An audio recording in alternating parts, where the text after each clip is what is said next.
of Inspirational Talk Time. Thank you for joining me. I am Mary White, your host and author of my book, Daily Devotional Diary.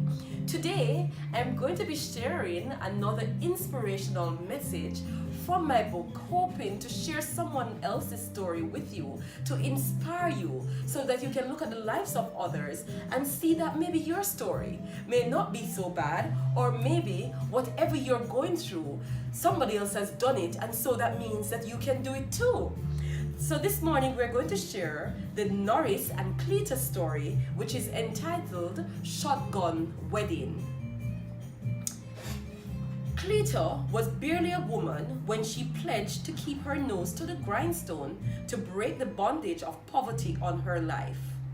However, she was pledging a new pledge when she met Norris. Cleta's only goal was working. However, for weeks, she was spellbound as she watched Norris from across the office. She was fascinated with the wrinkled expression on his brow as he studiously did his work. He must have felt her penetrating stares, as one day he looked up, caught her staring, and nonchalantly went back to work. Every so often, he would look up and then look away. He summed her up as a young, inexperienced 19-year-old girl who had a crush on him but was not his type. However, 4 weeks later, they had their first conversation, and he was blown away by her intellectual sharpness and realness.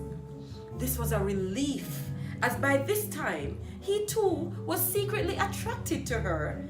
He loved her eyes, the sound of her voice, and the way she walked. Roommate drama came to a climax though.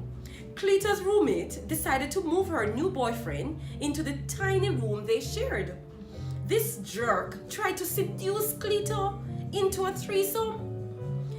She barely escaped and slept on a tree that night.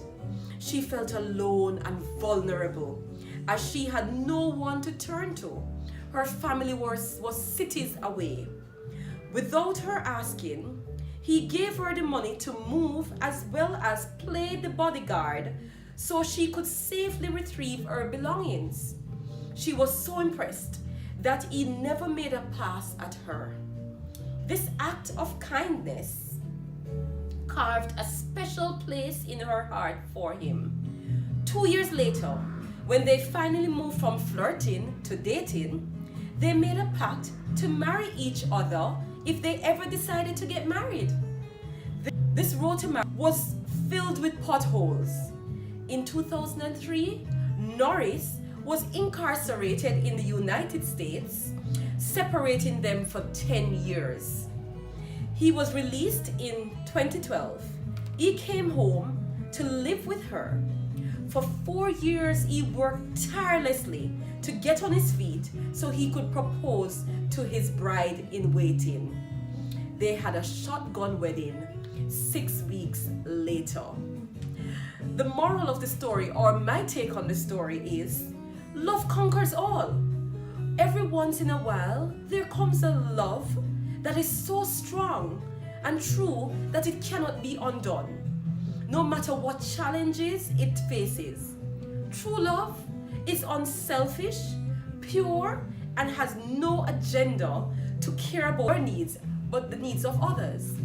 We're going to ask you to join us again next week for another episode of Inspirational Talk Time. In the meantime, you're going to share this program with someone who may need the inspiration, who may need to understand that love is all around us. And when you desire it, you'll go out and sow into it by doing good deeds for others without having an agenda. And before you know, love will be coming your way so you can reap it. Thank you. Please join our mission. 100 subscribers, 100 days. We look to see you then. Until then, shalom.